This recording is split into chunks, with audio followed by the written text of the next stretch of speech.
اعوذ باللہ من الشیطان الرجیم بسم اللہ الرحمن الرحیم وَإِذْ تَأَذَّنَ رَبُّكَ لَيَبْعَثَنَّ عَلَيْهِمْ إِلَى يَوْمِ الْقِيَامَةِ مَنْ يَسُومُهُمْ سُوءَ الْعَذَابِ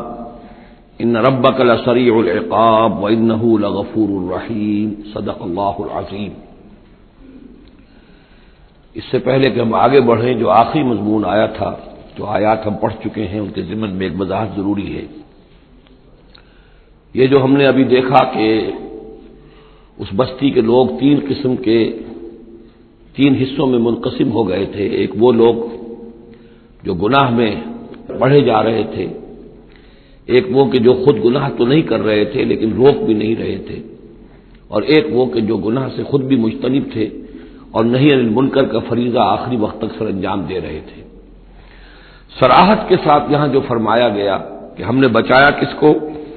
انجینا الذین ینہون عن السوء، بچایا ہم نے ان کو کہ جو روک رہے تھے بدی سے۔ وَأَخَذْنَا الَّذِينَ ظَلَمُوا بِعَذَابٍ بَئِيسٍ، اور ہم نے پکڑ لیا ان لوگوں کو جو گناہ میں ملوث تھے ایک بہت ہی برے عذاب میں ان کے نافرمانی کی وجہ سے۔ اس سے بعض حضرات نے ایک نقطہ نکالنے کی کوشش کی ہے، اور وہ یہ ہے کہ ایک گروہ کے بارے میں صراحت کے ساتھ آ گیا کہ اس کو بچا لیا،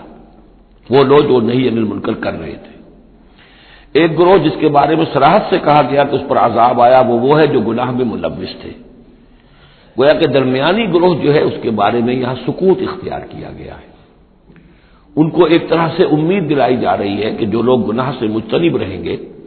اگر وہ خود گناہ میں ملوث نہیں ہوئے ہیں تو اس عذاب سے کہ دنیا میں آتا ہے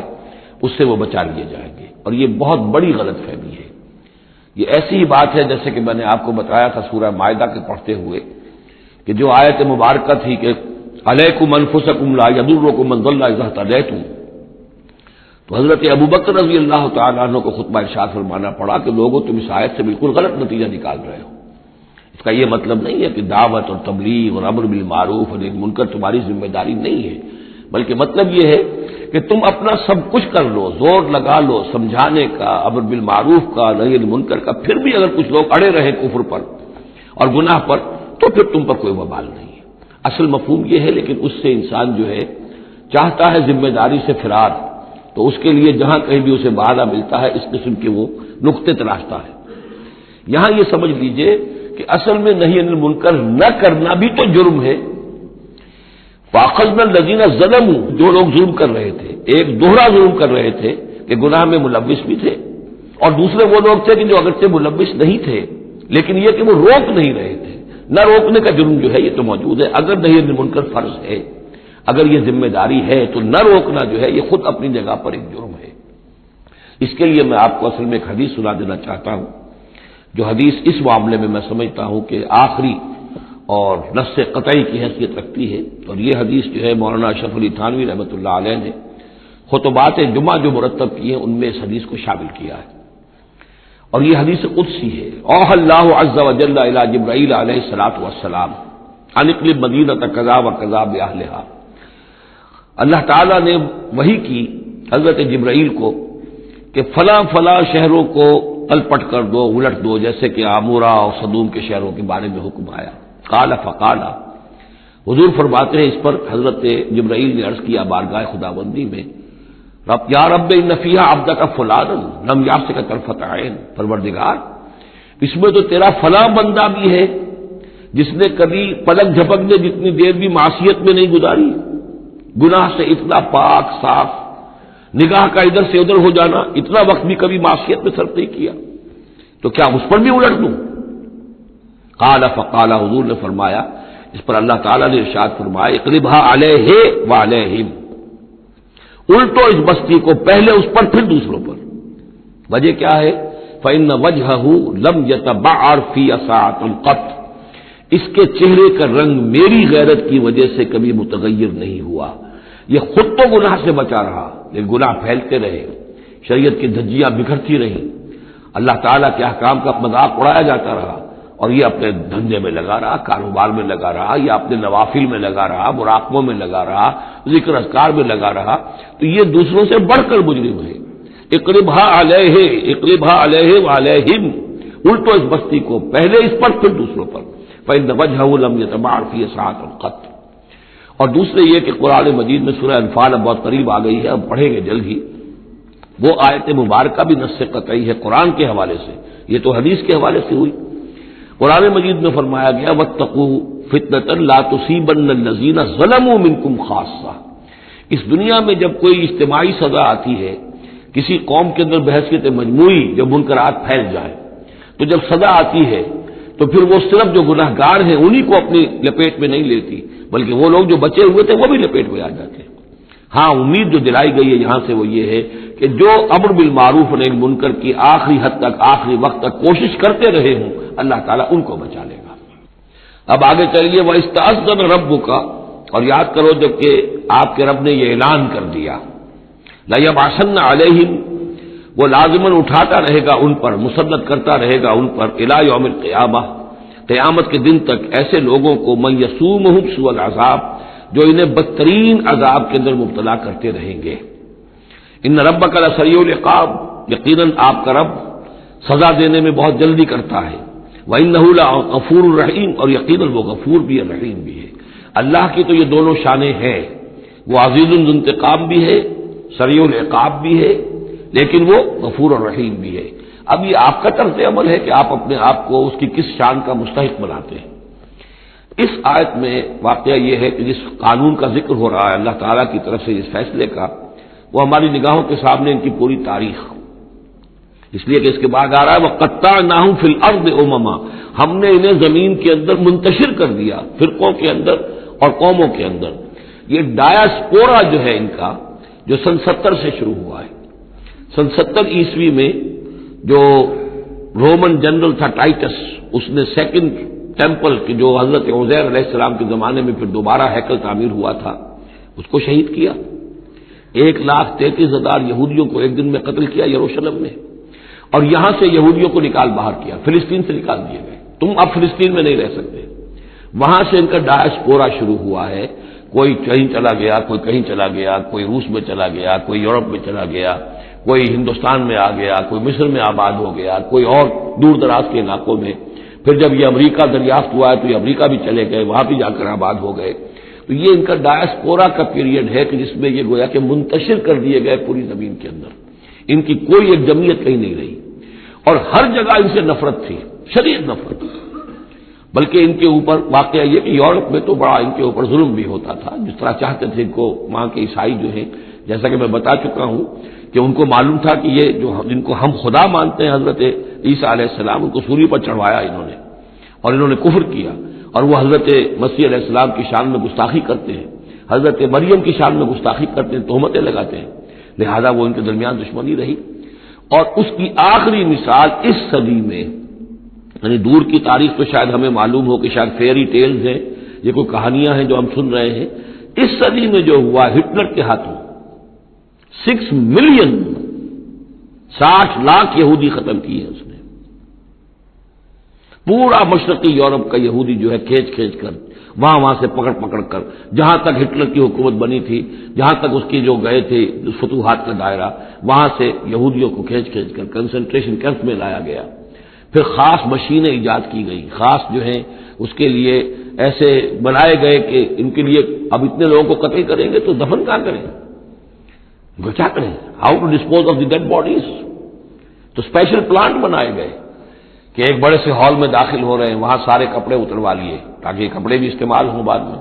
کہا یہ جاتا تھا کہ تمہارے کپڑوں میں جوئیں پڑ گئی ہیں تو جوؤں کو اس کو ڈیلاؤس کرنے کے لیے ضروری ہے کپڑے اتار کے آگے گیس کے اندر تاکہ وہ جوئیں ختم ہو جائیں گی۔ پھر ان کے بال اتروا دیتے تھے، عورتوں کے بال بھی شیو کر لیے، مردوں کے بھی، ان بالوں سے قالین بنائے انہوں نے جو نازیوں نے اپنے دفتروں میں بچھائے، ہیومن ہیئر کے قالین۔ پھر ان کو لے جا کر ایک گیس چیمبر کے اندر کے سب مر گئے۔ پھر اب وہ بڑے بڑے پٹے جیسے چلتے ہیں مشینیں، بڑے بڑی فیکٹریز کے اندر وہ پٹوں کے اوپر لاشیں چل رہی ہیں، پھر ان کا چورا ہو رہا ہے، جیسے کہ کہیں جو ہے وہ گھاس کاٹا جا رہا ہو یا کوئی اور چارہ جو ہے وہ کترا جا رہا ہو۔ پھر کسی خاص قسم کے کیمیکلز کے اندر ان کو تحلیل کیا کہ آخر میں کیا نکل رہا ہے، نہ کسی گوشت کا پتہ، نہ خون کا پتہ، نہ ہڈی کا پتہ، کسی شے کا پتہ نہیں، ایک بدبودار سیاہ رنگ کا مائع باہر نکل رہا ہے، اور اسے وہ لے گئے اپنے کھیتوں میں اور اسے بنا لیا کھاد۔ یہ کام اس صدی میں ہوا ہے، ہولوکاسٹ. اس میں زیادہ سے زیادہ یہ کہتے ہیں کہ یہ کوئی مبالغہ ہے 60 لاکھ کا، 40 لاکھ. تو 40 لاکھ بھی تو کم نہیں ہوتے. 40 لاکھ افراد کا اس طرح ختم ہو جانا. استأذن ربک لیبعثن علیہم الی یوم القیامہ. ان کا آخری وقت اب آنے والا ہے، وہ زیادہ دور نہیں ہے، لیکن اس سے پہلے جیسے شمع بجھنے سے پہلے بھڑکتی ہے، لہذا وہ ایک بھڑک ہے اس کی کہ جو یہودیوں کی ہے، اسرائیل ہے، ان کی طاقت ہے، ان کی قوت ہے، عربوں پر وہ چھائے ہوئے ہیں. اور واقعہ یہ ہے کہ مسلمان جس عذاب کے مستحق ہو چکے ہیں، اور ان میں سے عرب چونکہ ہمارے ہاں اونچے درجے کے،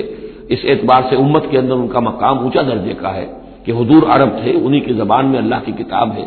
اور ان کی جو اللہ تعالیٰ کے دین کی طرف سے جو انہوں نے پیٹھ پھیری ہے، لہذا اس کی جو سزا انہیں مل رہی ہے وہ یہ ہے کہ ایک مغضوب علیہم قوم کے ہاتھوں ان کی تذلیل ہو رہی ہے، ان کے سامنے جھکنا پڑ رہا ہے. جن کے ساتھ کسی ایک کمرے میں کبھی بیٹھتے نہیں تھے،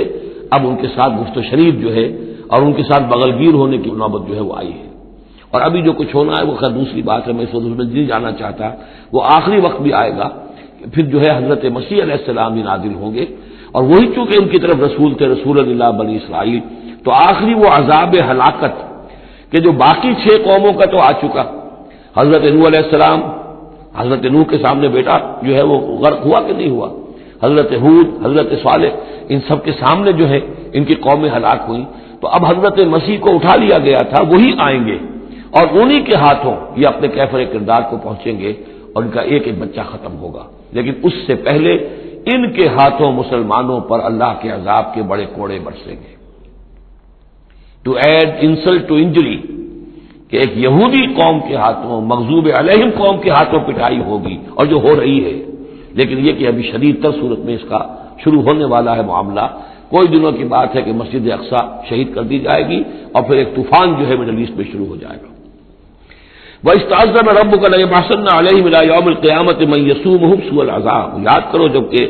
آپ کے رب نے یہ اعلان کر دیا تھا کہ وہ لازماً اٹھاتا رہے گا، مسلط کرتا رہے گا ان پر قیامت تک ایسے لوگوں کو جو انہیں بدترین عذاب میں مبتلا کرتے رہیں گے. ان ربک لسریع العقاب وانہ لغفور رحیم. وقطعناہم فی الارض، ہم نے متفرق کر دیا ان کو زمین میں، امماً، فرقے بن گئے، علیحدہ جماعتیں بن گئی، اور اب ان کے جھگڑے ہو رہے ہیں. مختلف علاقوں سے جو لوگ آ کر اسرائیل میں آباد ہو رہے ہیں. اب ظاہر بات ہے سینکڑوں برس تک کچھ یہودی جو ہے روس میں رہے، ان کے اپنے کچھ مزاج اور بن گئے ہیں، ان کی شکلوں کے اندر بھی تبدیلی ہو گئی ہے، ان کی زبان بھی کچھ مختلف ہے. تو اب یہ اسرائیل کے اندر ان کے مابین تصادم ہوتا ہے. منہم الصالحون ومنہم دون ذلک، ان میں سے ہے کچھ لوگ جو صالح بھی ہیں، لیکن یہ کہ ان میں وہ بھی ہے کہ جو دوسری طرح کے ہیں اور طرح کے ہیں. بلوناہم بالحسنات والسیئات لعلہم یرجعون، ہم انہیں بھلائی سے اور برائی سے آزمائش کرتے رہے شاید کہ یہ لوگ لوٹ آئیں. فخلف من بعدہم خلف، لیکن یہ کہ ان کے بعد ایسے ناخلف لوگ ان میں پیدا ہو گئے. ورثوا الکتاب، وہ کتاب کے وارث ہو گئے، وارث بنے، تورات کے وارث بنے. یاخذون عرض هذا الادنی، وہ اس دنیا جو ادنا زندگی ہے، دنیا کی ادنا زندگانی، اسی کے ساز و سامان کے پیچھے پڑے رہتے ہیں، حاصل کرتے ہیں حلال سے، حرام سے، جائز سے، ناجائز سے. وَيَقُولُونَ سَيُغْفَرُ لَنَا، اور کہتے ہیں ہمیں تو بخش دیا جائے گا، ہم ابراہیم کی نسل سے ہیں، اسرائیل کی اولاد ہیں، we are the chosen people of the lord, سَيُغْفَرُ لَنَا، ہمیں بخش دیا جائے گا. وہیں یاتہم عرض مثلہ یاخذوہ، اگر ایسا ہی اور سامان بھی ان کو دیا جائے اور لے لیں گے. حرام سے یہ نہیں دیکھیں گے کہ حلال سے یا حرام سے. الم یؤخذ علیہم میثاق الکتاب، کیا ان سے کتاب کا عہد نہیں لیا گیا تھا؟ جب تورات دی گئی تھی تو عہد لیا گیا تھا اللہ یقول علی اللہ الا الحق، کہ نہیں منسوب کریں گے اللہ کی طرف کوئی بات مگر حق. ودرسوا ما فیہ، اور انہوں نے پڑھا اس کو جو کچھ کہ اس میں تھا.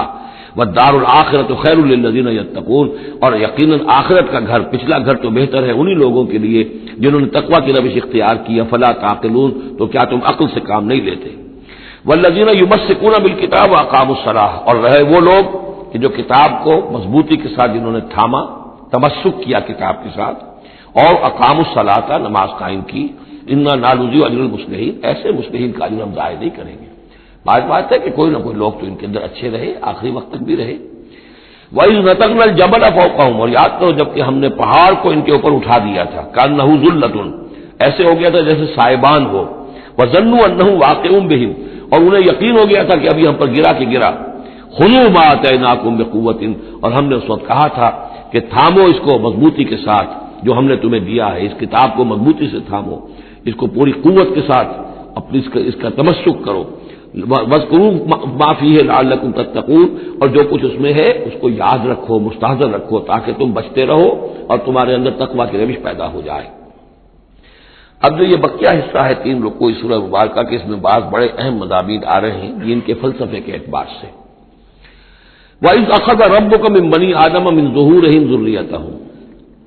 اور یاد کرو جب کہ نکالے اللہ نے، آپ کے رب نے، تمام بنی آدم کی پیٹھوں سے ان کی نسل کو۔ اب یہ کہ یہ اصل میں تو معاملہ ہو رہا ہے عالم الارواح میں، جبکہ ابھی جسد پیدا ہی نہیں ہوئے تھے، لیکن 2 ہی شکلیں ہو سکتی تھی، یا تو لوگوں کو یہ ساری بات پہلے بتائی گئی ہوتی، عالم ارواح ہے، پہلی تخلیق یہ ہے، دوسری تخلیق یہ ہے، عالم ارواح میں یہ قول و قرار دیا گیا۔ عرب کے جو اولین مخاطب تھے حضور صلی اللہ علیہ وسلم کے اور قرآن کے، چونکہ ان کے لیے یہ چیزیں ان کی اس وقت کی استعداد کے اعتبار سے بھاری تھیں، قرآن مجید نے عام فہم الفاظ استعمال کیے۔ جب ہم نے نسل آدم کی تمام ان کی پیٹھوں سے ذریت کو نکال لیا، یعنی یہ کہ جتنے بھی انسان آنے والے تھے دنیا میں، ان سب کی ارواح جو ہیں وہ وہاں موجود تھیں۔ وَإِذْ أَخَذَ رَبُّكَ مِن بَنِي آدَمَ مِن ظُهُورِهِمْ ذُرِّيَّتَهُمْ وَأَشْهَدَهُمْ عَلَىٰ أَنفُسِهِمْ، اور ان کو گواہ بنایا اپنے اوپر، اچھی طرح سوچ سمجھ کر۔ اقرار جو ہوتا ہے جس کو ہم کہتے ہیں بقائمی ہوش و حواس، یہ اقرار کر رہا ہوں، تو پوری طرح ہوش و حواس میں سیلف کانشسنس، یہ میں آپ کو بتا چکا ہوں، ہمارے اندر جو سیلف کانشسنس ہے، خود شعوری، وہ ہے ہی ہماری روح کی بنیاد پر۔ حیوانات میں بھی شعور تو ہے، کانشسنس تو ہے، سیلف کانشسنس نہیں ہے، خود شعوری نہیں ہے، تو یہ خود شعوری کا منبع جو ہے در حقیقت وہ روح ہے۔ تو وہ ارواح موجود تھی، انہیں اپنی ذات کا شعور تھا۔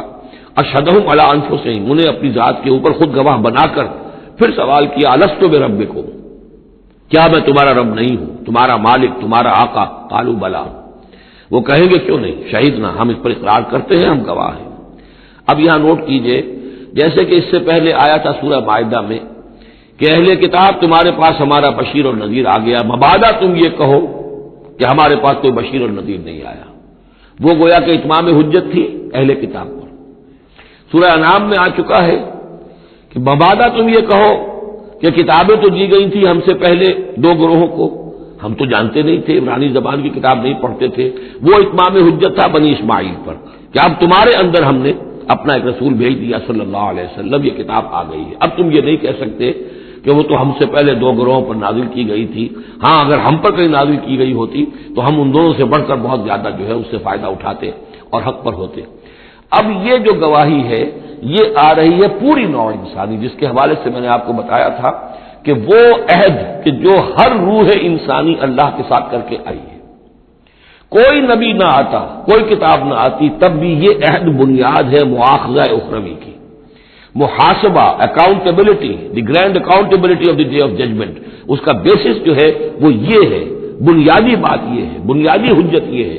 نبوت سے، کتابوں سے، وحی سے، یہ تو اتمام حجت ہوا ہے، اضافی شے ہے۔ اللہ نے امتحان کو اور آسان کر دیا نوع انسانی کے لیے، لیکن بنیادی حجت جس کی بنا پر ہر انسان رسپانسبل ہے، اکاؤنٹیبل ہے، وہ یہ عہد ہے۔ ان تقولوا یوم القیامت انا کنا عن ھذا غافلین، مبادا تم کہو قیامت کے دن کہ ہم تو اس سے غافل تھے۔ او تقولوا انما اشرک آباؤنا من قبل، یا تم یہ کہو، یہ پلی لے لو کہ ہمارے آباء و اجداد سے انہوں نے شرک کیا تھا، وَكُنَّا ذُرِّيَّةً مِّن بَعْدِهِمْ، ہم ان کے بعد ان کی نسل میں سے تھے، ہم ان کے راستے پر چلتے رہے، لہذا اصل جرم تو ان کا ہے، ہمارا نہیں۔ أَفَتُهْلِكُنَا بِمَا فَعَلَ الْمُبْطِلُونَ، تو کیا پروردگار تو ہمیں ہلاک کرے گا ان لوگوں کے فعل کی وجہ سے کہ جنہوں نے یہ باطل ایجاد کیا تھا؟ ایجاد تو انہوں نے کیا تھا، ہم تو موجد نہیں ہیں، ہم تو ان کے مقلد تھے، متبع تھے۔ وَكَذَلِكَ نُفَصِّلُ الْآيَاتِ وَلَعَلَّهُمْ يَرْجِعُونَ، اور اسی طریقے سے ہم اپنی آیات کو تفصیل سے بیان کر دیتے ہیں تاکہ وہ لوٹیں، شاید کہ وہ لوٹیں، سوچیں، غور کریں، رجوع کریں۔ اب ایک واقعہ آ رہا ہے ایک شخصیت کا، اور اس کی تمثیل کے پیرائے میں، ویسے تو یہ واقعہ ہے، یہ صرف کوئی تشبیہ نہیں ہے، لیکن یہ کہ اس کو تمثیلاً لائے ہیں۔ افراد اور اقوام کا کوئی معاملہ ایسا بھی ہوتا ہے کہ کسی قوم کو یا کسی فرد کو اللہ نے کوئی بہت اونچا مقام دیا ہو، بہت اس پر اکرام فرمایا ہو، بہت انعام کیا ہو، لیکن پھر یہ کہ وہ اپنی کسی ایک ہی خباثت کی وجہ سے اور کسی ایک بڑی غلطی جو ہے گراوٹ کی وجہ سے وہ اپنی تمام ان فضیلتوں سے محروم ہو جائے اور بالکل شیطان کا چیلا بن کر رہ جائے۔ وَاتْلُ عَلَيْهِمْ نَبَأَ الَّذِي آتَيْنَاهُ آيَاتِنَا، یہ بلعام بن باورہ، اس کی تفصیل جو ہے تورات میں ہے، یہ ایک اسرائیلی تھا، بہت نیک، عابد، زاہد، عالم،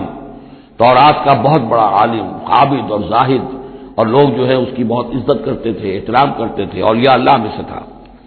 وَاتْلُ عَلَيْهِمْ نَبَأَ الَّذِي آتَيْنَاهُ آيَاتِنَا، نبا ہے اس لیے یہ واقعہ ہے، یہ صرف مثال نہیں ہے۔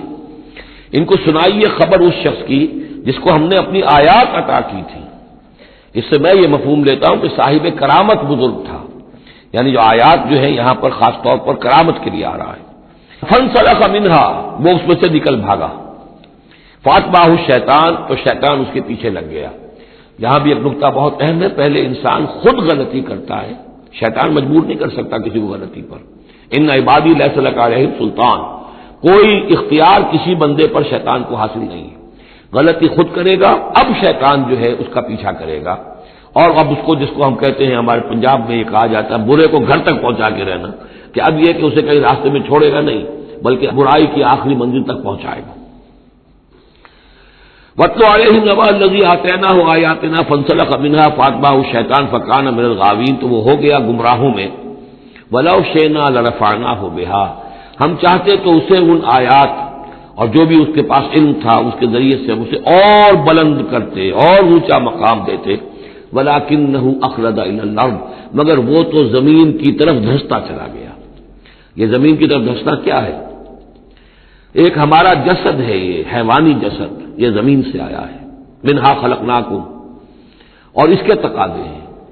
ایک وہ روح ہے جو عہد کر کے آئی ہے الستو بربکم، ان کے درمیان کشاکش ہے۔ روح چاہتی ہے اوپر اٹھنا، کل شیء یرجع الی اصلہ، ہر شے اپنی بنیاد اور اپنی جڑ کی طرف، اپنے منبع اور سرچشمے کی طرف لوٹنا چاہتی ہے، لہذا روح اوپر اٹھنا چاہتی ہے، وہ اوپر سے آئی ہے۔ یہ جسم جو ہے، یہ ہمارا حیوانی جسد، یہ زمین سے آیا ہے، اس کی ساری توجہات زمین کی طرف ہیں، یہیں کا مال و متاع ہو، یہیں سے اس کی خوراک آ رہی ہے، یہیں سے اس کی تقویت کا سامان آ رہا ہے، ساری چیزیں یہ۔ اب یہ جو کشاکش ہے، انسان کی روح وہ اللہ کی طرف جانا چاہتی ہے، اور یہ جسم جو ہے یہ دنیاوی لذتوں میں، عیش میں، دنیا کے اندر جو ہے حلال سے حرام سے جو بھی حاصل کیا جا سکے، بابر بعیش کوش، یہ عالم دوبارہ نیست۔ اب اگر کوئی شخص فیصلہ کر لیتا ہے زمین کی طرف بیٹھنے کا، تو گویا کہ اب اس نے اپنے آپ کو اللہ تعالی کی توفیق سے وہ محروم کر لیا۔ فانسلخ منہا، اب روح سسکتی رہے گی، احتجاج کرتی رہے گی، سسکتی رہے گی، ایک وقت میں آ کر شاید وہ مر جائے، اس پر موت وارد ہو جائے، اور وہ زندہ ہونے کی شکل میں بھی وہ در حقیقت ایک مقبرہ بن جائے یا تعزیہ بن جائے کہ روح اس کے اندر دفن ہو چکی ہے۔ تو نظر آ رہا چلتا پھرتا انسان، حقیقت میں وہ انسان تو مر چکا، اندر روح جو ہے وہ دفن ہو چکی، اب جو چل رہا ہے وہ حیوان انسان چل رہا ہے، وہ انسان جو تھا وہ تو مر چکا۔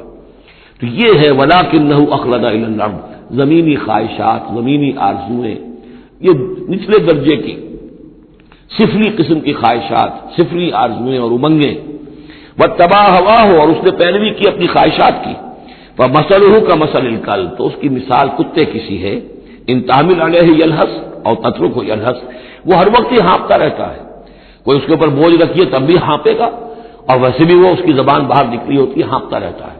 اسی طرح کا معاملہ ہے کہ اللہ نے تو اس کو اپنی نعمتیں عطا کی، لیکن وہ بدبخت ان کی قدر کرنے کی بجائے اس کتے کے مانند ہانپنے لگا اور زمین ہی کی طرف، اور کتا آپ نے دیکھا ہوگا چلتا ہوا سونگتا جاتا ہے زمین کو، ہر وقت سونگے گا زمین کو۔ ذالک مثل القوم الذین کذبوا بآیاتنا، یہی مثال ہے اس قوم کی بھی جنہوں نے ہماری آیات کو جھٹلایا۔ اور یہاں پھر نوٹ کیجئے کہ پاکستانی قوم اس کی سب سے بڑی مثال ہے۔ پاکستان کا بن جانا معجزہ تھا، کسی حساب کتاب میں آنے والی شے نہیں۔ پھر پاکستان کا قائم رہ جانا معجزہ تھا، انگریزوں کو بھی اور ہندوؤں کو بھی یقین تھا کہ پاکستان قائم نہیں رہ سکتا، وائبل نہیں ہے، ختم ہو جائے، لیکن یہ کہ پاکستان قائم رہا۔ سن 65 میں اس کا بچ جانا معجزہ تھا، اتنی یقینی بات تھی کہ BBC ٹیلی ویژن کے اوپر دکھا دیا گیا فال آف لاہور، لاہور جو ہے وہ بھارتی فوج داخل ہو چکی ہے، قبضہ کر چکی ہے، اتنی یقینی بات تھی۔ شام کو جم خانہ میں شراب پینے کا پکا پروگرام تھا، لیکن خوف طاری کر دیا اللہ تعالیٰ نے ان کے دلوں پر، شاید ہمارا کوئی گھیراؤ کیا جا رہا ہے، کوئی ریزسٹنس نہیں ہے، کیا ہوا ہے؟ یہاں ہم غافل پڑے ہوئے تھے، ریزسٹنس کیا ہوتی، لیکن بجائے اس کے کہ وہ یہ سمجھتے کہ یہ غافل ہیں اور ریزسٹنس اس لیے نہیں ہو رہی، ان کے دلوں میں سألقی فی قلوب الذین کفروا الرعب، میں ان کافروں کے دلوں میں رعب ڈال دوں گا، وہ رعب پڑ گئے، پاکستان بچ گیا۔ تو یہ ساری چیزیں ہیں، معجزے پر معجزے ہیں، لیکن یہ سب اس لیے تھا کہ ہم اس ملک کو ہم نے حاصل کیا تھا اسلام کے نام پر، اسے تجربہ گاہ بنائیں گے، اسے ایک نمونہ بنا دیں گے پوری دنیا کے لیے، پوری دنیا دیکھے گی کہ اسلام کیا ہے، اسلام کا عادلانہ نظام کیا ہے۔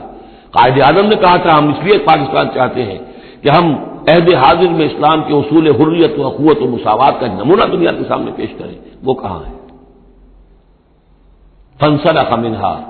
ان تمام آیات سے ہم نکل بھاگے ہیں، شیطان کی پیروی کی ہے، اور جو حال ہوا ہے 2 لخت ہو چکے ہیں، اور ابھی کیا حال ہوگا، جو نئی صورتحال جو ہے اس ملک کے اندر اب کھدبد ہونے لگی ہے، پکنے لگی ہے، اس کی صورتحال کیا بنے گی واللہ اعلم۔ ذالک مثل القوم الذین کذبوا بآیاتنا، یہی مثال اس قوم کی بھی ہے جس نے ہماری آیات کو جھٹلایا۔ فاقصص القصص لعلہم یتفکرون، تو اے نبی آپ یہ چیزیں سنا دیجئے، شاید یہ تفکر کریں، شاید کہ یہ غور کریں، آپ یہ باتیں ہماری سنا دیجئے۔ سا مثلا القوم الذین کذبوا بآیاتنا، بری ہے مثال اس قوم کی جنہوں نے ہماری آیات کو جھٹلایا، وانفسہم کانوا یظلمون، اور وہ خود اپنی جانوں کے اوپر ظلم ڈھاتے رہے۔ من یہد اللہ فہو المہتدی، جسے اللہ ہدایت دیتا ہے وہی ہدایت یافتہ ہوتا ہے، ومن یضلل فاولئک هم الخاسرون، اور جس کی گمراہی کے اوپر اللہ تعالیٰ کی طرف سے مہر قائم ہو جائے تو وہ تو تباہ ہونے والے ہی ہیں۔ وَلَقَدْ ذَرَأْنَا لِجَهَنَّمَ كَثِيرًا مِنَ الْجِنِّ، اب یہ تیسری بات آ گئی حکمت قرآنی کی۔ دیکھیے پہلے وہ عہد الست جو عالم ارواح میں ہم نے کیا تھا، اچھا اس عہد الست کے حوالے سے ہم پر یہ بات واضح ہو گئی، ایک ہمارا روحانی وجود ہے اور ایک ہمارا حیوانی وجود ہے۔ اگر ہماری توجہ اور ساری دلچسپی حیوانی وجود پر ہوگی تو ہم ظاہر بات ہے کہ پھر اس بلعام بن باورا کی مثال بن جائیں گے، انفرادی سطح پر بھی اور قومی اور اجتماعی سطح پر بھی۔ اب تیسری بات آ رہی ہے کہ انسانوں میں سے کثیر انسان وہ ہے جو نظر آتے ہیں انسان، حقیقت میں انسان نہیں ہے، حیوانوں کی سطح پر ہے۔ وَلَقَدْ ذَرَأْنَا لِجَهَنَّمَ كَثِيرًا مِنَ الْجِنِّ وَالْإِنسِ، ہم نے جہنم کے لیے پیدا کیے ہیں بہت سے جن اور انس۔ لہم قلوب لا یفقہون بہا، ان کے دل تو ہیں لیکن ان سے غور نہیں کرتے، تفقہ نہیں کرتے۔ وَلَهُمْ أَعْيُنٌ لَا يُبْصِرُونَ بِهَا، ان کی آنکھیں ہیں ان سے دیکھتے نہیں۔ وَلَهُمْ آذَانٌ لَا يَسْمَعُونَ بِهَا، ان کے کان ہیں لیکن ان سے سنتے نہیں۔ اولئک کالانعام، یہ چوپایوں کے مانند ہیں، بل ہم اضل، بلکہ ان سے بھی گئے گزرے ہیں۔ اولئک هم الغافلون، یہی لوگ ہیں کہ جو غافل ہیں۔ یعنی یہ کہ جب انسان ہدایت سے منہ موڑتا ہے اور جب ہٹ دھرمی پر اتر آتا ہے اور جب اللہ تعالیٰ دلوں پر مہر کر دیتا ہے اور ان کی سماعت پر کانوں پر مہر لگا دیتا ہے، ان کی آنکھوں پر پردے ڈال، اب یہ کیا رہ گئے؟ اب یہ انسان نہیں رہے، ان کے دل تو ہے تفقع سے خالی ہے، مہر لگ چکی ہے۔ آنکھیں تو ہے، حیوانوں کا سا دیکھنا دیکھ رہی ہے، کتا بھی دیکھ لیتا ہے گاڑی آ رہی ہے مجھے بچنا ہے، انسان نے بھی دیکھ لیا، لیکن یہ دیکھنا حیوانی دیکھنا ہے۔ انسانی دیکھنا تو کچھ اور ہوتا ہے، کسی شے کو دیکھے اور اس کی حقیقت پر غور کرے۔ اہل نظر ذوق نظر خوب ہے، لیکن جو شے کی حقیقت کو نہ دیکھے وہ نظر کیا۔ لیکن یہ انسانی دیکھنا جو ہے، دیدن دیگر آموز سنیدن دیگر آموز، وہ دوسری قسم کا دیکھنا سیکھو، دوسری قسم کا سننا سیکھو۔ وہ سننا جو دل سے سنا جاتا ہے، وہ دیکھنا جو دل سے دیکھا جاتا ہے۔ لیکن جب ان کے دلوں پر مہر ہو گئی، ان کے کانوں پر مہر ہو گئی، ان کی آنکھوں پر پردے پڑ گئے، اب ان کا حال کیا ہے؟ لہم قلوب لا یفقہون بہا ولہم اعین لا یبصرون بہا ولہم آذان لا یسمعون بہا اولئک کالانعام بل ہم اضل، یہ چوپایوں کے مانند ہیں بلکہ ان سے بھی گئے گزرے۔ اس لیے کہ چوپایوں کو تو اللہ نے پیدا ہی اس لیول پر کیا تھا، ان کو پیدا کیا تھا بہت اونچے مقام پر۔ یہی سورۃ التین کا مضمون ہے، والتین والزیتون وطور سینین وہذا البلد الامین لقد خلقنا الانسان فی احسن تقویم ثم رددناہ اسفل سافلین، انسان پیدا کیا گیا اس بلند ترین مقام کے اوپر مسجود ملائک، لیکن پھر جب یہ گرتا ہے تو سب سے نچلوں میں سب سے نیچے ہوتا ہے۔ تو یہ وہ لوگ ہیں اولئک کالانعام بل ہم اضل اولئک هم الغافلون، یہی لوگ ہیں جو غافل ہیں، اس دنیا میں رہتے ہیں حیوانوں کی طرف، کھایا پیا چرا چگا اور جو ہے بس دنیا کی لذتیں اٹھائیں اور مر گئے، کچھ ہوش نہیں کہ کیوں ہم پیدا کیے گئے، کون ہمارا خالق ہے، کون ہمارا مالک ہے، زندگی کاہے کے لیے ہے، زندگی آمد برائے بندگی، زندگی بے بندگی شرمندگی، کو مرنے کے بعد کہیں کسی کے سامنے حاضری ہے، کوئی جواب نہیں، کچھ نہیں، کوئی ہوش نہیں۔ وَلِلَّهِ الْأَسْمَاءُ الْحُسْنَىٰ، اور تمام اچھے نام اللہ ہی کے ہیں، فادعوہ بہا، تو پکارو انہیں اس کے ذریعے سے، پکارو اللہ کو ان کے ذریعے سے۔ ایک نقطہ یہاں نوٹ کر لیجئے، قرآن مجید سے کہیں اللہ تعالیٰ کے لیے لفظ صفت ثابت نہیں ہوتا۔ ویسے حدیث میں ہے، میں صرف بیان کر رہا ہوں، قرآن میں نہیں۔ قرآن میں اللہ کے لیے لفظ آتا ہے نام، اسما، یہ سب اللہ کے نام ہیں۔ ویسے یہ کہ صفاتی نام ہے، یہ دوسری بات ہے، لیکن صفات کا لفظ جو ہے، صفت کا لفظ اللہ کے لیے ایجاباً مثبت طور پر قرآن میں کہیں نہیں آیا۔ نام ہے اللہ کے، اور نام جو ہے در حقیقت کسی ایک ہی شے کے 100 نام ہو سکتے ہیں۔ تلوار کے 5000 نام ہیں، تلوار تو ایک ہی شے ہے نا، لیکن اس کے مختلف اوصاف کے اعتبار سے بہت سے نام اس کے عرب رکھ لیتے تھے۔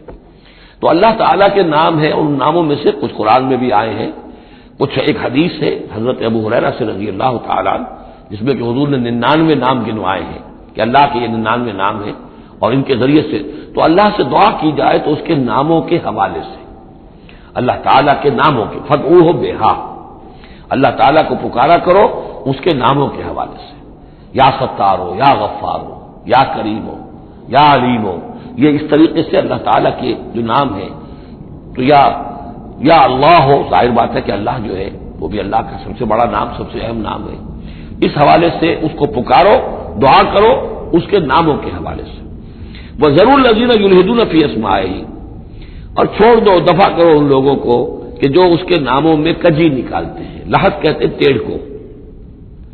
یہ قبر جو ہوتی ہے ایک سیدھی ہوتی ہے، اور ایک ہوتی ہے لحد والی جس میں کہ بغلی قبر، اس میں وہ ٹیڑھا راستہ بنتا ہے جس میں کہ اتارا جاتا ہے قبر کو۔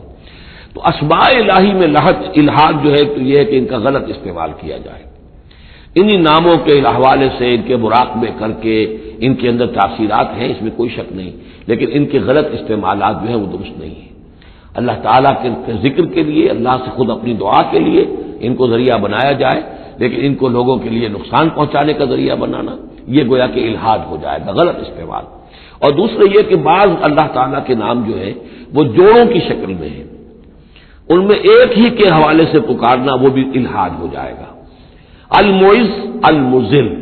یہ اب جوڑا ہے، وہی عزت دینے والا ہے، وہی ذلت دینے والا ہے، لیکن اگر آپ نے یا مذلو یا مذلو یا مذلو کہنا شروع کر دیا تو یہ الحاد ہو جائے گا۔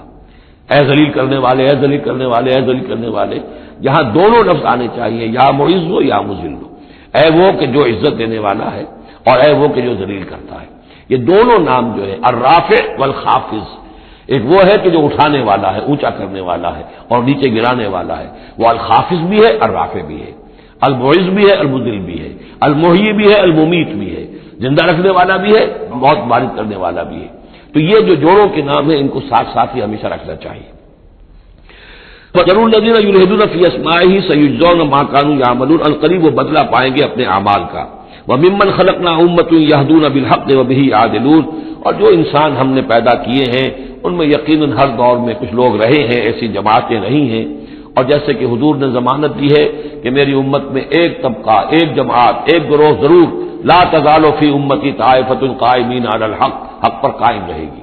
تو فرمایا وہ یہدون بالحق، جو حق کی ہدایت بھی دیتے رہیں گے، اور بہی یعدلون، اور حق ہی کے ساتھ عدل بھی کرتے رہیں گے۔ والذین کذبوا بآیاتنا سنستدرجهم من حیث لا یعلمون، باقی رہے وہ لوگ کہ جو ہماری آیات کی تکذیب کرتے ہیں،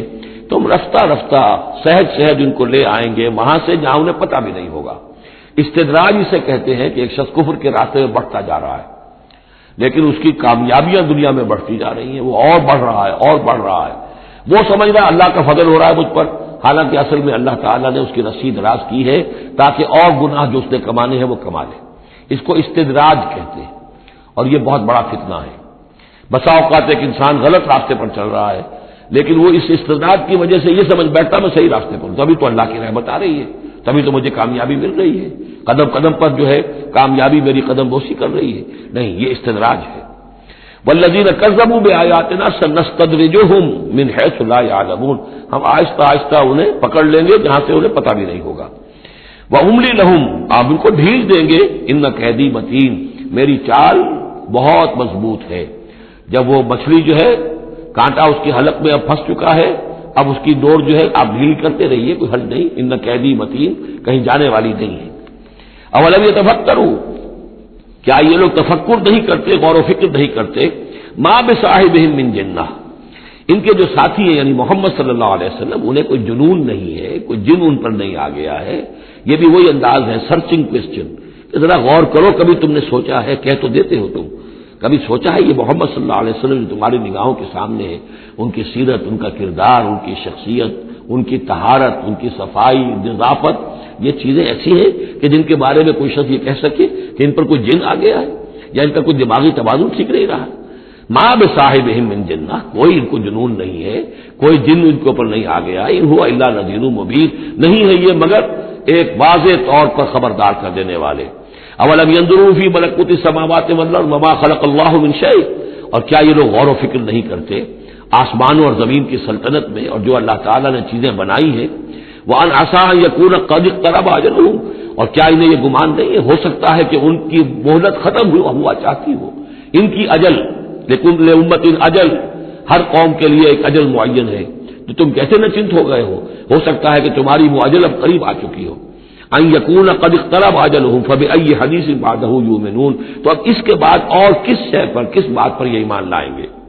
من یضلل اللہ فلا ہادی لہ، جس کو اللہ گمراہ کر دے گا یا جس کی گمراہی پر اللہ کی طرف سے مہر تصدیق ثبت ہو جائے گی، اب اسے کوئی ہدایت دینے والا نہیں۔ وَيَذَرُهُمْ فِي طُغْيَانِهِمْ يَعْمَهُونَ، اور وہ چھوڑ دے گا ان کو ان کی سرکشی میں اندھے ہو کر آگے بڑھتے ہوئے۔ یسألونک عن الساعۃ ایان مرساھا، اے نبی آپ سے پوچھتے ہیں یہ قیامت کب آئے گی، آپ ہمیں بہت ڈراتے رہتے ہیں قیامت قیامت قیامت کب آئے گی، کب لنگر انداز ہوگی؟ قل انما علمها عند ربی، کہہ دیجئے اس کا علم تو میرے رب کے پاس ہے۔ لا یجلیھا لوقتھا الا ھو، نہیں روشن کرے گا اسے اس کے وقت پر مگر خود وہ، اس کا وقت سوائے اللہ کے کسی کے علم میں نہیں، کسی فرشتے کے علم میں نہیں ہے، کسی کے علم میں نہیں ہے، وہی ہے لا یجلیھا لوقتھا، اپنے اس وقت معین کے اوپر خود ہی اسے روشن کرے گا۔ ثقلت فی السماوات والارض، ویسے وہ آسمانوں اور زمین ہی کے اندر اٹھی ہوئی ہے، حمل اسی کے اندر ہے اس کا، یعنی یوں سمجھیے کہ ہر شے کے اندر جو تخلیق کی گئی ہے اس کی فنا بھی اسی شے میں موجود ہے، ہر تخلیق جو ہے اس کی ایک اجل مسمى ہے، تو گویا کہ اس کی موت اس کے ساتھ ہی ہے، ہم اپنی موت اپنے ساتھ لیے پھر رہے ہیں۔ اسی طرح یہ کائنات جو ہے جس کی تخلیق کی گئی ہے، یہ گویا کہ وہ جو جیسے کسی کا حمل ہوتا ہے عورت کا، وہ حمل لیے پھر رہی ہو، اسی طریقے سے یہ کائنات اپنی اس قیامت کو اٹھائے پھر رہی ہے۔ ثقلت فی السماوات والارض لا تأتیکم الا بغتۃ، لیکن نہیں آئے گی تم پر مگر اچانک۔ یسألونک کأنک حفی عنہا، اے نبی آپ سے تو اس طرح پوچھتے ہیں گویا کہ آپ اس کی کھوج میں لگے ہوئے ہیں، آپ کو یہی فکر دامنگیر ہے قیامت کب آئے گی، حالانکہ آپ کا اس سے کوئی سروکار نہیں، یہ ہمارا معاملہ ہے۔ قل انما علمها عند اللہ، کہہ دیجئے اس کا علم تو صرف اللہ کے پاس ہے، ولکن اکثر الناس لا يعلمون، لیکن اکثر لوگ علم نہیں رکھتے۔ قل لا املک لنفسی نفعا ولا ضرا، کہہ دیجئے مجھے کوئی اختیار نہیں ہے خود اپنی جان کے بارے میں بھی، نہ کسی نفع کا اور نہ ضرر کا، الا ما شاء اللہ، سوائے اس کے کہ جو اللہ چاہے۔ ولو كنت اعلم الغیب لاستكثرت من الخير، اور اگر مجھے علم غیب حاصل ہوتا تو میں تو بہت سا خیر جمع کر لیتا، میرے پاس علم غیب نہیں ہے، یہ جیسا کہ ہم پہلے پڑھ چکے سورہ نام میں۔ کہہ دیجئے میں نہ تم سے یہ کہتا ہوں کہ میں فرشتہ ہوں، نہ میں یہ کہتا ہوں کہ میرے پاس علم غیب ہے، نہ میں یہ کہتا ہوں کہ میرے پاس اللہ کے خزانے جو ہیں وہ میرے قبضہ قدرت میں ہیں، کچھ بھی نہیں۔ وَلَوْ كُنْتُ أَعْلَمُ الْغَيْبَ،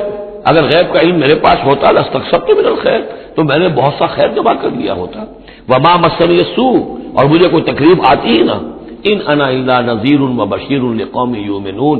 نہیں ہوں میں کچھ بھی مگر یہ کہ ایک بشیر اور نذیر ہوں، خبردار کرنے والا، بشارت دینے والا، لقوم یؤمنون، ان لوگوں کے لیے کہ جو ایمان والے ہوں۔ هو الذی خلقکم من نفس واحدۃ، وہی ہے جس نے تمہیں پیدا کیا ایک جان سے، وجعل منها زوجها، اور اسی سے بنایا اس کا جوڑا، لیسکن الیہا، تاکہ وہ سکون حاصل کرے اس کی طرف، اس کی طرف میں اشارہ کر چکا ہوں سورہ بقرہ میں بھی۔ وابتغوا ما كتب الله لك، کہ یہ جو معاملہ ہے شوہر اور بیوی کا، اس میں یہاں جہاں اولاد کا معاملہ ہے وہاں ایک تسکین بھی ہے، سکون بھی ہے۔ فلما تغشاها، تو جب شوہر ڈھانپ لیتا ہے اپنی بیوی کو، حملت، اور اسے حمل ہو جاتا ہے، حملا خفیفا، اور وہ ہلکا حمل ہوتا ہے، پتہ بھی نہیں چلتا کہ کوئی حمل ٹھہر گیا ہے، فمرت به، تو وہ اس کو لے کر چلتی پھرتی رہتی ہے۔ فلما اثقلت، جب بوجھل ہو جاتی ہے، دعوا اللہ ربہما، تو اب وہ دونوں اللہ کو پکارتے ہیں اپنے رب کو. لئن آتیتنا صالحا، اے اللہ اگر یہ بچہ تو ہمیں عطا کر دے گا صحت مند، صحیح، درست، ہر نک سکھ سے صحیح ہو، اس کے تمام اعضاء درست ہوں. لئن آتیتنا صالحا لنکونن من الشاکرین، تو ہم بڑا شکر ادا کریں گے، بڑا ہم تیرا احسان مانیں گے. فلما آتاہما صالحا، اور جب اللہ تعالیٰ نے انہیں عطا کر دیا درست بھلا چنگا بچہ، جعلا لہ شرکا، اب اس نے شریک ٹھہرا دیے. یہ فلاں بزرگ کے مزار پہ میں گئی تھی، ان کی نگاہ کرم ہوئی ہے، اور یہ فلاں جو ہے دیوی کی کرپا ہو گئی ہے کہ جس کی وجہ سے مجھے اولاد مل گئی ہے. دیا اللہ نے، اور اب یہاں پہ اس کے لیے دیوی اور دیوتا یاد آ گئے. فتعالى اللہ عما یشرکون، تو اللہ بہت بلند و بالا ہے ان کے شرک سے. ایشرکون ما لا یخلق شیئا وهم یخلقون، کیا وہ ان چیزوں کو شریک کر رہے ہیں اللہ کے ساتھ جو کوئی شے تخلیق کرتے ہی نہیں، وہ تو خود مخلوق ہے. فرشتے ہیں تو مخلوق ہیں، جنات ہیں تو مخلوق ہیں، انبیاء ہیں تو مخلوق ہیں، اولیاء اللہ ہیں تو مخلوق ہیں، تو خود مخلوق ہیں، سب کے سب مخلوق ہیں. ایشرکون ما لا یخلق شیئا وهم یخلقون ولا یستطیعون لهم نصرا ولا انفسهم ینصرون، نہ وہ ان کی مدد کر سکتے ہیں نہ وہ اپنی مدد پر قادر ہیں، وہ تو سب کے سب جو ہے اللہ کے بندے ہیں. ان تدعوهم الى الهدى، اب یہاں پر تدریجاً بات لائی جا رہی ہے ان کو کہ جو ان کے اصل جو ڈیٹیز ان کی ہیں، وہ تو سمجھتے ہیں دیویاں ہیں، دیوتا ہیں، وہ تو اوپر ہیں، وہ تو انویزیبل ہیں، ہم نے ان کے نام پر یہ بت تراش لیے ہیں. تو چاہے رادھا کرشنن ہو، چاہے کوئی اور فلسفی ہو، وہ کہے گا یہ کہ ہم ان بتوں کو نہیں پوج رہے، ہم بھی جانتے ہیں یہ پتھر ہے، پتھر کے سوائے میں کیا ہے، یہ نہ دیکھ سکتے ہیں نہ چل سکتے ہیں، پتھر ہے. لیکن عام طور پر ان کے ہاں آدمی جو ہے عوام کی سطح پر وہ پھر انہیں کو سمجھ بیٹھتا کہ یہی ہے، اور چوبتا ہے، چاٹتا ہے، جو بھی کرتا ہے، ان کا دھون پیتا ہے، ان کے سامنے ڈنڈوت کرتا ہے، ان کے سامنے جو ہے حلوے مانڈے پیش کرتا ہے. تو عوامی سطح پر ذہن میں یہی آ جاتا ہے کہ یہی ہے معبود جن کو کہ ہم پوج رہے ہیں، اور انہی کے اندر قدرت ہے ہماری مشکل کشائی کی. اب ادھر رخ آ رہا ہے. ان تدعوهم الى الهدى، اگر تم پکارو انہیں ہدایت کے لیے کہ تمہیں راستہ دکھا دیں، لا يتبعوكم، وہ تمہاری طرف توجہ ہی نہیں کر سکیں گے. سواء علیکم ادعوتموهم ام انتم صامتون، برابر ہے تم پر کہ تم انہیں پکارو یا خاموش رہو. ان الذین تدعون من دون اللہ عباد امثالکم، ہاں جنہیں تم پکار رہے ہو، جنہیں دیوتا اور دیوی بنا لیا ہے، فرشتے ہیں یا اولیاء اللہ ہے، وہ بھی تمہاری طرح کے بندے ہیں. عباد امثالکم، وہ تمہاری طرح کے بندے ہیں. فادعوہم فلیستجیبوا لکم ان کنتم صادقین، تو پکارو ان کو اور پھر دیکھو اگر تم سچے ہو تو پھر ان کی طرف سے تمہیں کوئی جواب ملنا چاہیے، کوئی وحی آنی چاہیے. لیکن یہ کہ ہم نے تو انہیں تمہاری اس بلکہ آئے گا قرآن مجید میں آگے چل کر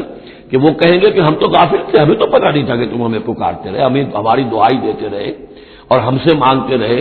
یا شیخ عبد القادر جیلانی شیئا للہ، ہمیں کیا پتہ تم نے یہ ہمارے ساتھ حماقتیں کی ہیں، ہمیں تو کوئی معلوم نہیں. تو وہ تو کہیں گے قابل ہیں ہم. اب یہاں بتوں کی طرف اشارہ ہو رہا ہے. ام لہم ارجل یمشون بہا، کیا ان کے پاؤں ہیں، تم نے بنا تو دیے پاؤں، کیا چلتے بھی ہیں ان سے؟ ام لہم ایدین یبطشون بہا، ہاتھ بھی تم نے بنا دیے ان کے، لیکن کیا یہ اس سے پکڑ بھی سکتے ہیں؟ ام لہم اعین یبصرون بہا، کیا ان کی آنکھیں ہیں جن سے یہ دیکھتے ہوں؟ ام لہم آذان یسمعون بہا، یا ان کے جو کان ہیں ان سے یہ سنتے ہیں؟ قل ادعوا شرکاءکم، اے نبی اب کہہ دیجئے، اب یہ قول فیصل ہے جیسے حضرت ابراہیم سے کہلوا دیا گیا تھا، انی بریء مما تشرکون، اور تم جو بھی کچھ تمہارے یہ معبود ہیں جو میرا بگاڑنا چاہیں بگاڑ لیں، مجھے کوئی خوف نہیں. قل ادعوا شرکاءکم، اے نبی ان سے کہہ دیے پکار لو اپنے سارے شریکوں کو، ثم کیدون، اور پھر میرے خلاف جو چالیں چل سکتے ہو چل لو،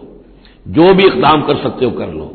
فلا تنظرون، مجھے کوئی مہلت نہ دو، میں تم سے کوئی درخواست نہیں کرتا کہ میرے ساتھ نرمی کرو، مجھے مہلت دو، جو بگاڑ سکتے ہو بگاڑ لو اپنے سارے معبودوں کو پکار کر. ان ولی اللہ الذی نزل الکتاب، میرا ولی، میرا پشت بنا، میرا مددگار، میرا حمایتی، میرا حفاظت کرنے والا وہ اللہ ہے جس نے یہ کتاب مجھ پر نازل کی. وَهُوَ يَتَوَلَّى الصَّالِحِينَ، اور وہ اپنے صالح بندوں کا ولی ہے، ان کا ساتھی ہے، مددگار ہے، پشت بنا ہے. وَالَّذِينَ تَدْعُونَ مِن دُونِهِ لَا يَسْتَطِيعُونَ نَصْرَكُمْ، جنہیں تم پکار رہے ہو اس کو چھوڑ کر وہ تمہاری مدد کی استطاعت ہی نہیں رکھتے، ان کے اندر طاقت ہی نہیں ہے. وَلَا أَنفُسَهُمْ يَنصُرُونَ، نہ وہ اپنی جان بچا سکیں گے. وَإِن تَدْعُوهُمْ إِلَى الْهُدَى لَا يَسْمَعُوا، اگر تم انہیں ہدایت کے لیے پکارو کہ ہمیں کوئی ہدایت دے، جیسے ہم اللہ کو پکارتے ہیں اهدنا الصراط المستقیم، اهدنا الصراط المستقیم، تو وہ تو تمہیں لا يسمعوا، وہ سنتے ہی نہیں، تم پکارتے رہو. وَتَرَاهُمْ يَنظُرُونَ إِلَيْكَ وَهُمْ لَا يُبْصِرُونَ، اور تم سمجھتے ہو کہ وہ تمہیں دیکھ رہے ہیں جبکہ وہ دیکھتے ہی نہیں. خذ العفو وامر بالعرف، اے نبی صلی اللہ علیہ وسلم، اب یہ آخر میں پھر حضور سے خطاب، یہ اکثر مکی صورتوں میں ہوتا ہے، اختتام پر حضور سے التفات، خذ العفو،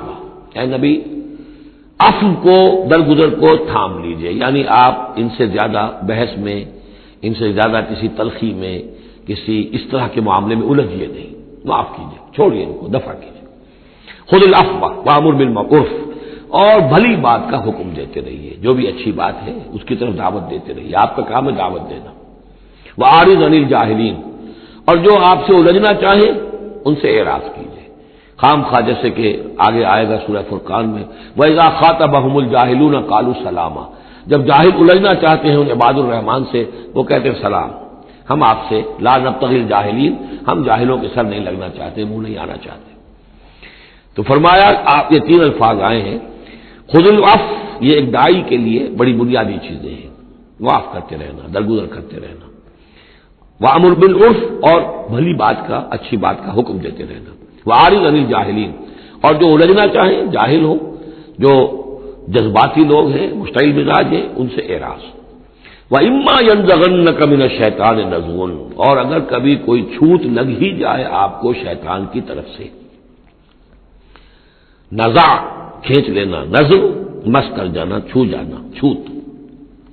عین اور غین کا یہ فرق ہو گیا، یعنی یہ کہ کبھی آپ کو غصہ آئی جائے، آخر ظاہر بات ہے بربنائے طب بشری، کبھی غصہ آئی جاتا ہے، آخر آئی گیا تھا حضور کو غزوہ احد میں، کیف یہدی اللہ قوما خضموا وجہ نبیہم بالدم، کیسے اللہ ہدایت دے گا اس قوم کو جس نے اپنے نبی کے چہرے کو خون سے رنگ دیا، غصہ آ گیا تھا۔ لیس لک من الامر، اے نبی آپ کے ہاتھ میں اختیار نہیں ہے، ہدایت اور ضلالت کا اختیار ہمارے ہاتھ میں ہے۔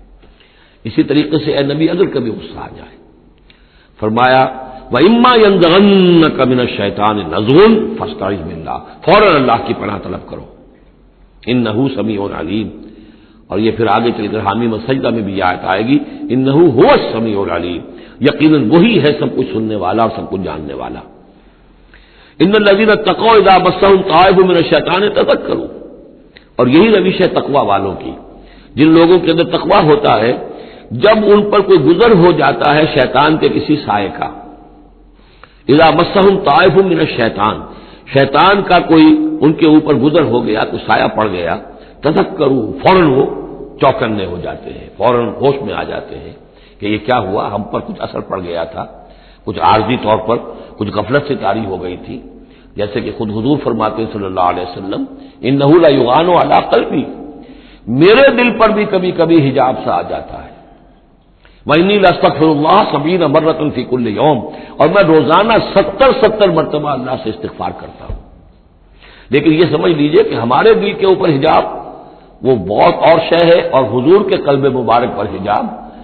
آپ کے قلب مبارک کا حجاب جو ہے وہ ہماری 100 حضوریوں، لاکھوں حضوریوں سے بڑھ کر جو ہے وہ حضوری کے درجے میں ہوگا، لیکن جو انٹینسٹی ہے،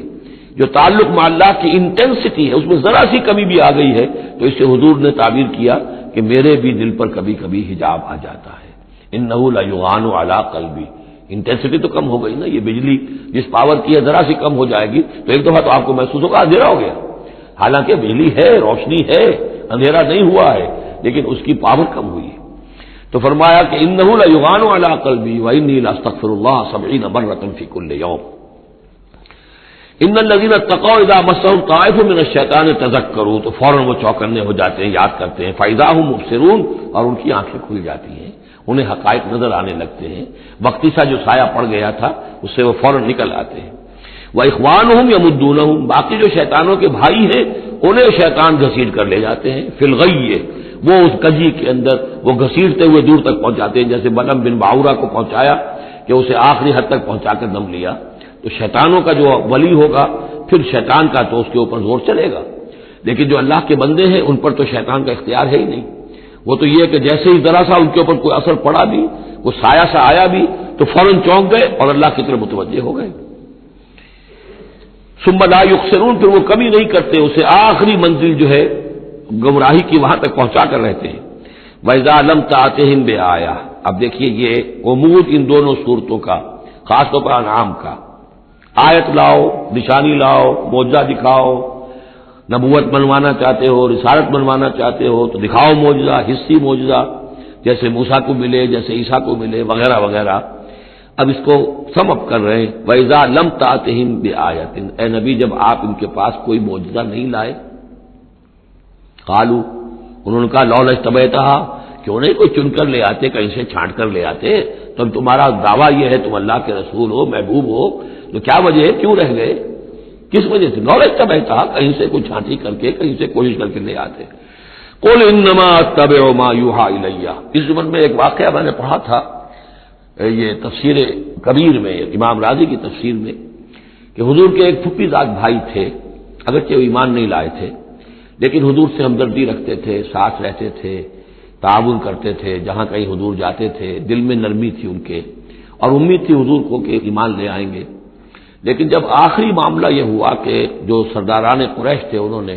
گویا کہ ان کے اپنے زوم میں انہوں نے حجت قائم کر دی، اے نبی یہ معجزہ دکھا دو، اے محمد چلو مان لیں گے، چلو یہ نہیں دکھا سکتے یہ دکھا دو، یہ نہیں دکھا سکتے یہ دکھا دو، وہ سب سورہ بنی اسرائیل میں آئے گا۔ تو جب یہ ساری باتیں حضور نے کرنی میرے اختیار میں نہیں ہے، یہ تو اللہ تعالیٰ کا فیصلہ ہے، اللہ جب چاہے گا دکھائے گا، میرے اختیار میں نہیں ہے، تو پھر وہاں سے حضور جب اٹھے سب وہاں تو شور مچ گیا، پھر ظاہر بات ہے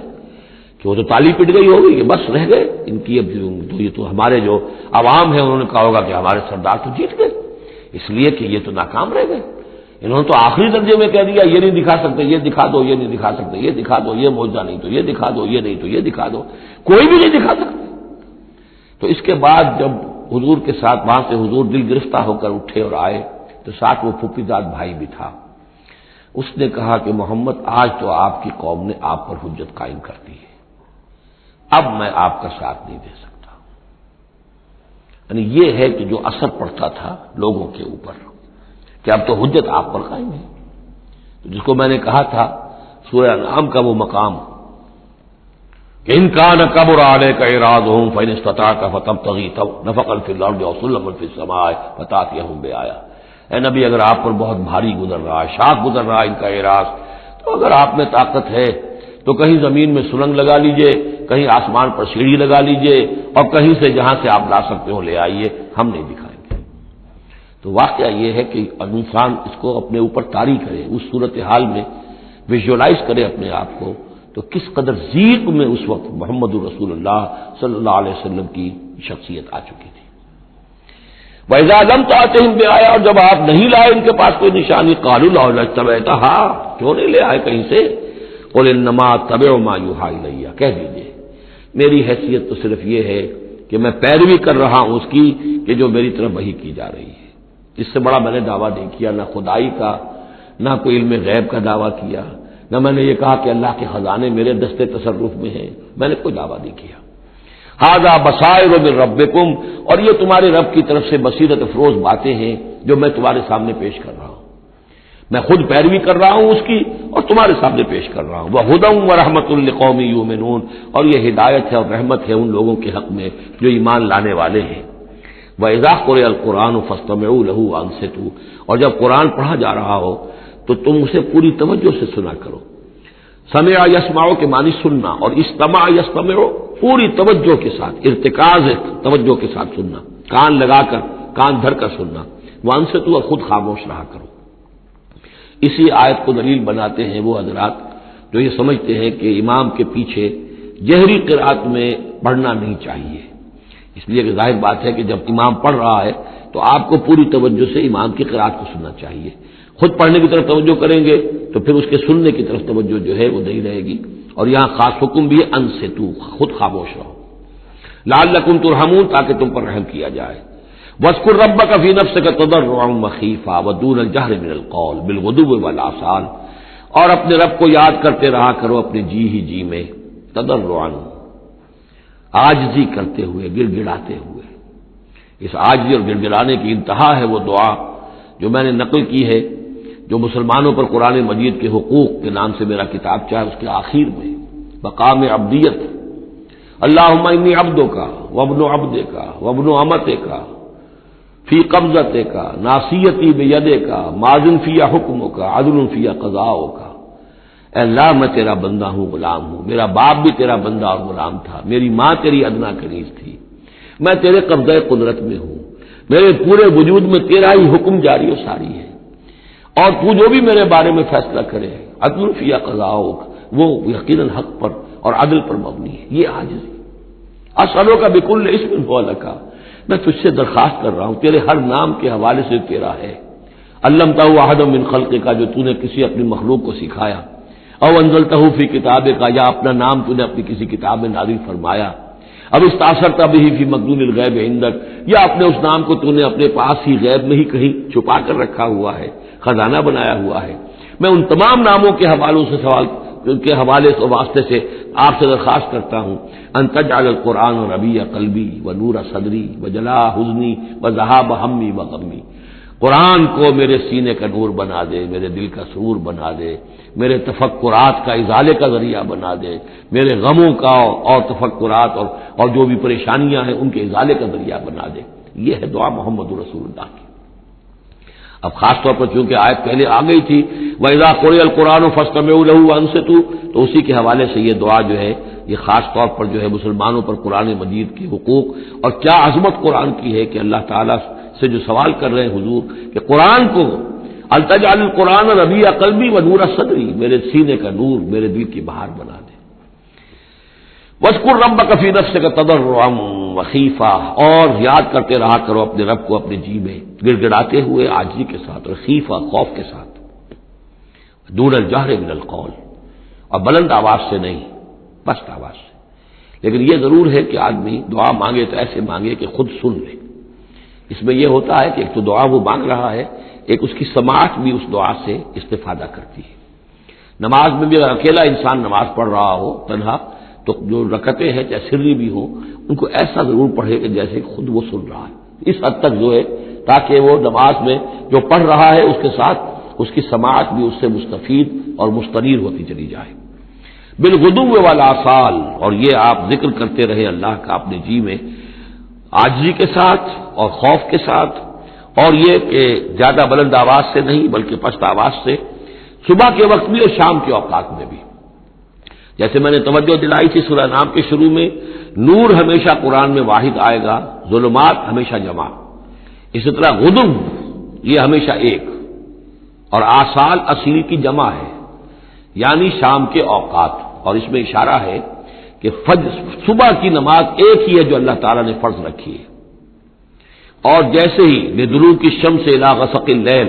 سورج ذرا ڈھلنا شروع ہوتا ہے، مغرب کی طرف ذرا اترنا شروع ہوتا ہے، وہاں سے لے کے پے بپے نمازیں ہیں، ظہر ہے، عصر ہے، مغرب ہے، عشاء ہے، تو یہ جو ہے یہ آصال جمع کا صیغہ ہے۔